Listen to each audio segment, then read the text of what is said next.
Hello and welcome to the Miraculous Lightworkers channel, your go-to place for all things about lightworkers and enlightenment. Today I'm going to be reading from the Daily Meditations for Practicing the Course by Karen Casey. If you want to pick up a copy, that is available at amazon.com. Today's reading is for October 13th, and it's about anger. Anger is an appeal for healing and help. That's our opening statement. It's ironic that someone who longs for love lashes out at friends and strangers alike. What can they possibly be thinking? Their actions push others away. The sad truth is that angry people are consumed with fear about even the tiny details of life. Because their fear, they intimidate others. Thus, the love they crave isn't available to them. The teachings of the Course help us recognize how fear may be motivating a friend or family member, and how fortunate for them that we can choose forgiveness and love, rather than retaliation as our response.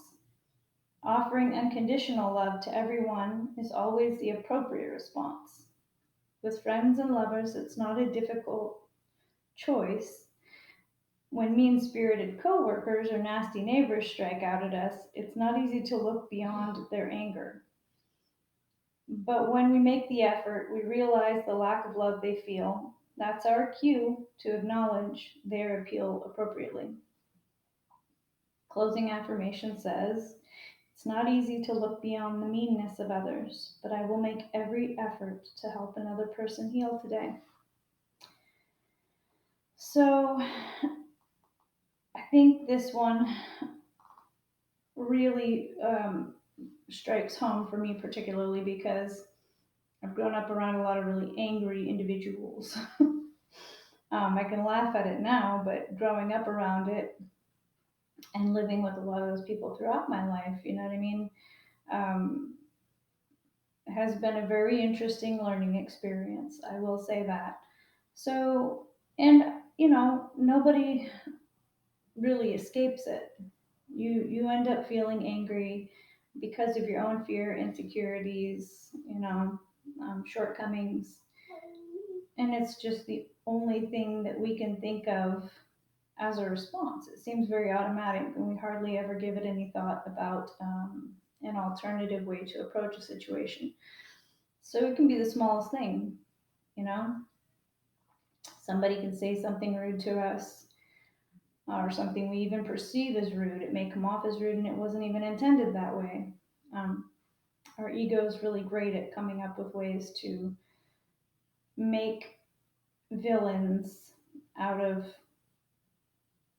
misunderstandings, turn people into the bad guys, or we can be the bad guy. Sometimes it's easier to just be the bad guy than to feel like you're being victimized by a situation, right? So, and it can be, you know, we we read something or we watch the news and it makes us mad, and we need to go talk to somebody about this. Or in less direct ways, we can have somebody cut us off in traffic, or they're just going too slow, so people go road rage, or trying to think of all the various ways that people can inconvenience us in really minor ways that can give us sort of an avenue for us to try to express our fears in an angry way.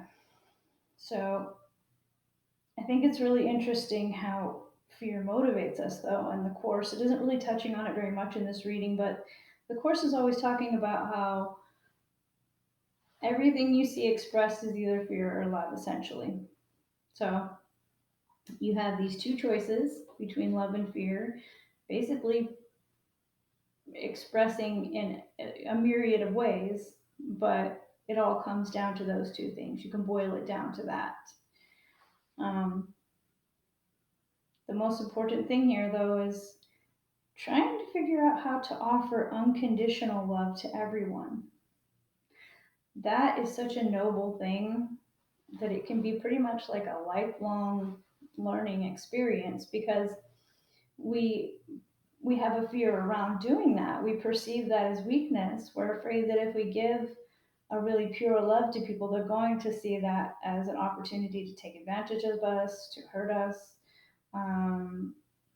et cetera, et cetera. It comes down to fear. We don't give the love because we're afraid of what the reaction will be like.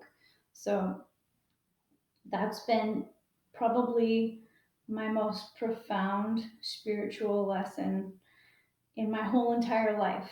Even, before I was coming into the course and understanding it, was, what does it mean to give unconditional love?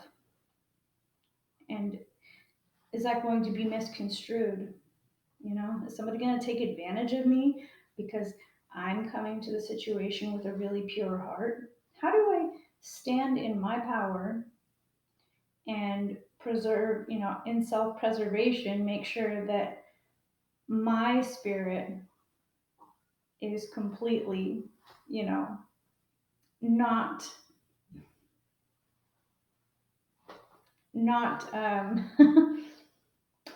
thrown out of whack or diminished in any way. That's the word I'm going for.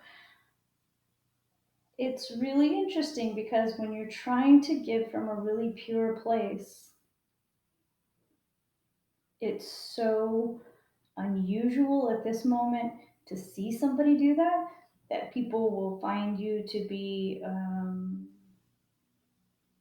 fake, maybe, or you're self seeking somehow, or because it's just so uncommon to give somebody a really pure, unconditional love. As in, no matter what our interaction looks like, I'm still not going to throw anger at you. I'm not going to throw shade at you. I just want to give you love because that's what I want to receive. It's the golden rule, and there's reciprocity there, which is I don't want to feel any um, any bad emotions between us because it's bad for my spirit to be carrying. So, in an attempt for both of us to, escape any interactions unscathed and hopefully better, better for the experience, not worse for the wearer, right? I want to make sure that I'm coming to it with a really clean heart so that I can walk away with a really clean conscience. So, thank you for joining me for the October 13th reading on anger. I'm going to give you the affirmation one more time. It's not easy to look beyond the meanness of others, but I will make every effort to help another person heal today. If you found this video interesting or you enjoyed it, please like, share, subscribe, comment below. I will respond to anyone who comments, and we can keep the interaction going. So thank you for your interest and your time. Truly appreciate it. Join me next time for more info and interaction as we all uplift, enlighten, and ascend together.